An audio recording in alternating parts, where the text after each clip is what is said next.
the biggest story tonight with a panel of experts, and we are very, very privileged to have them with us in the middle of the pandemic. They're taking some time away to be a part of this broadcast, and for that I'd like to thank each one of our doctors who are live on the channel this evening. Let me introduce them. We have Dr. D.K. Singh, who's the director of AIIMS Bathinda, Dr. Nitin Nagarkar, who's the director of AIIMS Raipur. We have Dr. T.S. Ravi Kumar, who's the president of AIIMS Mangalgiri, and I also have Dr. Kritika, who's from the University of South Carolina. So that's a fantastic panel on the biggest story tonight, and each one of them will take questions on the show. And let me quickly, what we've been doing, doctors and experts, is that we've been asking our viewers to write into us, and they're writing into our website, republicworld.com, and they're asking questions. These are frequently asked questions on COVID-19, and they want some of these questions answered. So let me, without wasting any time, go straight to the questions, and let me begin with Dr. Nitin Nagarkar of AIIMS Raipur. Dr. Nagarkar, let me take the first question with you. We've seen a lot of government communication coming in about the second wave, about the strain, the double mutant, some triple mutant variants also being reported. We're still waiting for more details, but let me come straight to the question. What is different about, one of our viewers wrote in asking, what is different about the present COVID-19 strain as compared to the previous one? Dr. Nagarkar of AIIMS Raipur. So thank you. Thank you very much. And I think all of us are very well aware of the pandemic which started last year, and that the bulk of the cases that time were definitely the ones which had milder infections, and only a smaller number of patients requiring hospitalization or even ICU or otherwise other kind of high-ended medical care. And whenever you have a virus which multiplies and goes from one individual to another over a long period of time, millions of patients suffering from this infection, the virus is bound to mutate. Now, some amount of mutation which will make the virus either weaker or a stronger virus. Definitely, this is a mutant virus because it's something which is very common for a viral infection to happen, and this virus must have mutated, which was expected. What we've seen is that this has spread rapidly from one person to another. A larger number of family members of the same family also coming up with that kind of an infection. And the fact that last time the wave, it took a few months till it reached its peak. Here we are still seeing a rise of the cases, which has happened quite acutely, I would say. And some of the symptoms like nausea, vomiting, diarrhea, which of course we did see last time also, we do see this time. One more important difference I thought was relatively younger age group patients are also reporting to us, and they are subsequently coming to us with respiratory distress, and then finally they are testing COVID positive. Certain differences are there, but otherwise the overall management remains the same.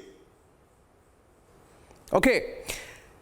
Right. Okay. Let me take the second question with Dr. D.K. Singh of AIIMS Bathinda. He's the director of AIIMS Bathinda, joining us on the broadcast this evening. Dr. Singh, many people asking how and what to read from your COVID positive report, what to look out for, because there are some cases where most people are asymptomatic. So they want to know what they need to watch out for when they get their COVID reports, RT-PCR reports. Good evening to all of you. Good evening. Thank you very much. What to read means first to take the detailed history of the patient. First you see the patient. What is the condition of the patient? Then you look at the reports. If you are looking at the RT-PCR report, then you go for the CT value. And if you are seeing the CT scan of the patient, then you go to the CT ratio. But these are not the only indicators. There are many other indicators like temperature variations and feeling weakness, and about the patient's own feeling, abdominal discomfort. And there are so many other clinical symptoms that has to be correlated with the reports also. It's not just the report. You read the report. If the CT value is not that indicating, then it doesn't mean the patient cannot suffer from the problem.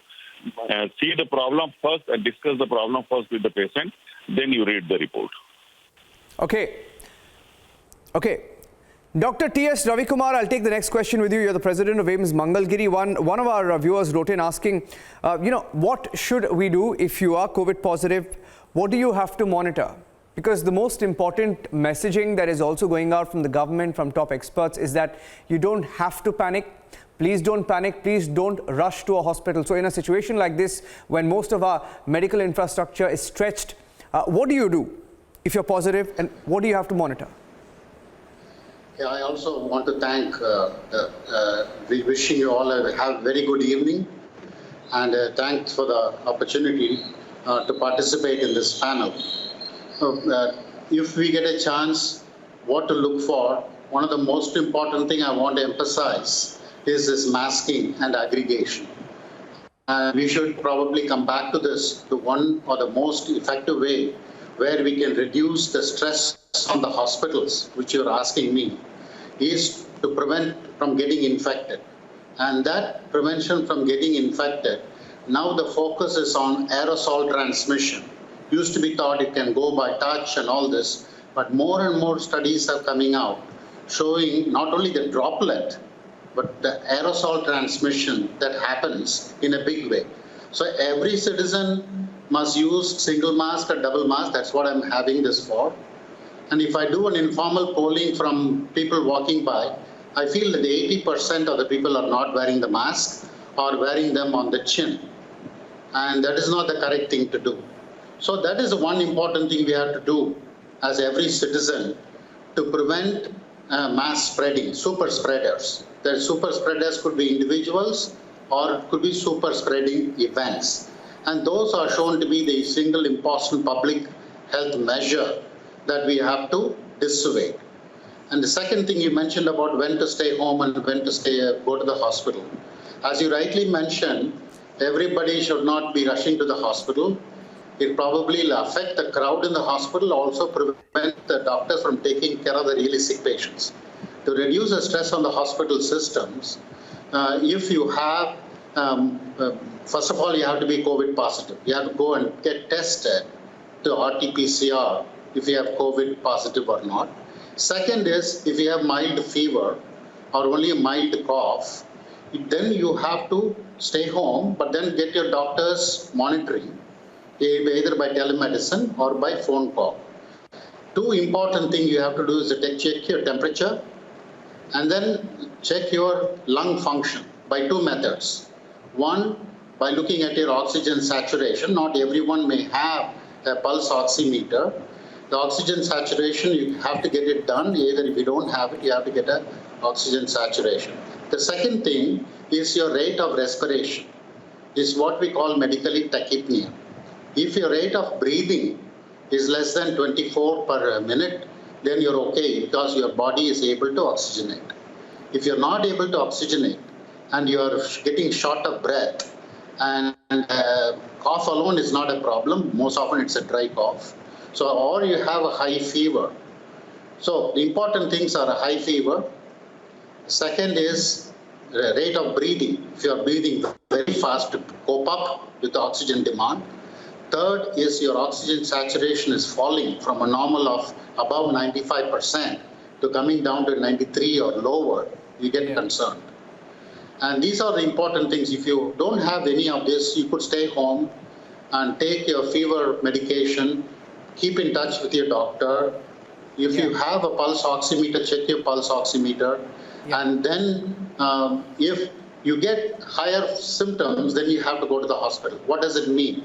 If your oxygen saturation keeps going down to 90 or below 92 is an important thing.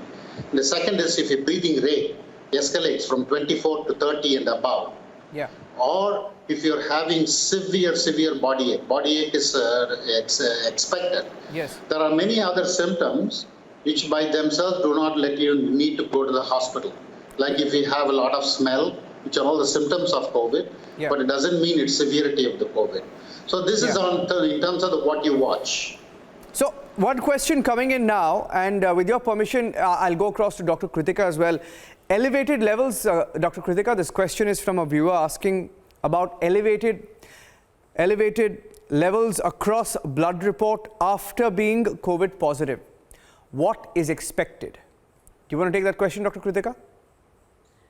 Sure. I'm not quite sure I understand what they mean by elevated levels of blood. Maybe you could help clarify that for me. Blood sugar. I think they meant blood sugar.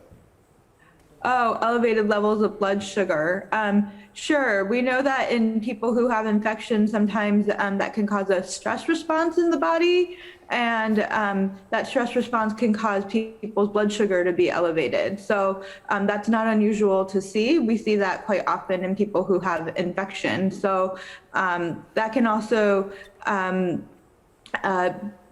be a sign that you have COVID or another infection, but given what's going on right now, I would expect that to be COVID. So if your blood sugar is high, then again, it would be recommended to treat yourself like you would if you have diabetes and monitor your blood sugar. Okay, let me, with your permission, go ask, take this question with the director of AIIMS Raipur, Dr. Nitin Nagarkar. I have to let him go because, I promised him that we'll keep him, busy for just about 10 minutes.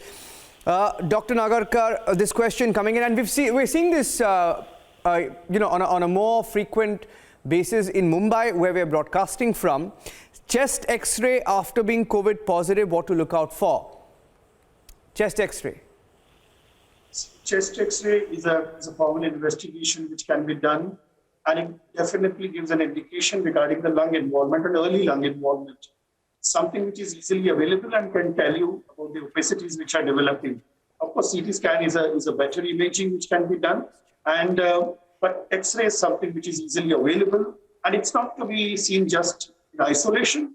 You have to check the other reports, whether you've done the antigen testing or the RT-PCR. And along with all these investigations, of course, chest X-ray is important. It also shows once the patient starts responding to treatment, the haziness goes off. And I think the medical professionals who are handling this case are experts in that field, and definitely they will use their assessment of the patient as to when exactly to repeat that particular investigation. But as I said, it's best left to the medical professional, and it's not to be done in isolation. It has to be done along with the other tests, and of course, the clinical presentation of the patient also. Okay, great. Dr. Singh, from AIIMS Bathinda. Doctor, one of the biggest questions that people are asking this evening, and we're looking at this situation panning out across India as it runs out of supplies, remdesivir. When is it required? Who can't use it? Because there seems to be a mad rush for it. It's the subject of not just we are investigating it. We're seeing how people are hoarding it. There are visuals coming in from across India of theft of remdesivir, black marketing, hoarding. Who can use it? Who can't use it? This is very unfortunate about the remdesivir. The government of India has also already clarified. Remdesivir is not that bullet or magic drug. It helps definitely, but in many setups and many studies that have shown not to reduce the mortality. So what is happening that we go for the madras, and every doctor, Tom, Dick, Harry is prescribing the patient get remdesivir so that you can get out of the danger. So that is why the people are rushing. Our role is that to educate the people not to rush for the remdesivir. And we should be available for counseling of the patient, even on the phone call. I've instructed all my faculty to pick up the phone from the patient and advise them. Because remdesivir is not the only last answer that you give and everybody will get right. Okay. I'm taking one last question. I have time for one short question and answer with Dr. Kritika. When do you need plasma? A viewer writing and asking, when do you need plasma and how do you get it? And of course, I know you're live from the US, but when do you need plasma, if you can answer that question for our viewers? So actually here in the US, using plasma has fallen out of favor. It's actually not recommended in the guidelines anymore because it has not really been shown to be efficacious. So I can only speak to the US guidelines, and I can tell you anecdotally that we have not seen a great benefit of the use of convalescent plasma. If you are going to use convalescent plasma, you want to use it in someone who has been recently found to be positive for COVID-19, and you also want to use convalescent plasma that has high titers. So if you can check the titers of the convalescent plasma, you want to make sure that it has high titers of SARS-CoV-2. So that would be my recommendation if you are going to use it. Okay. I really appreciate all our experts on the show, Dr. Singh, Dr. Nitin Nagarkar, Dr. T.S. Ravikumar, Dr. Kritika, joining us from not just different parts of India, but different parts of the world.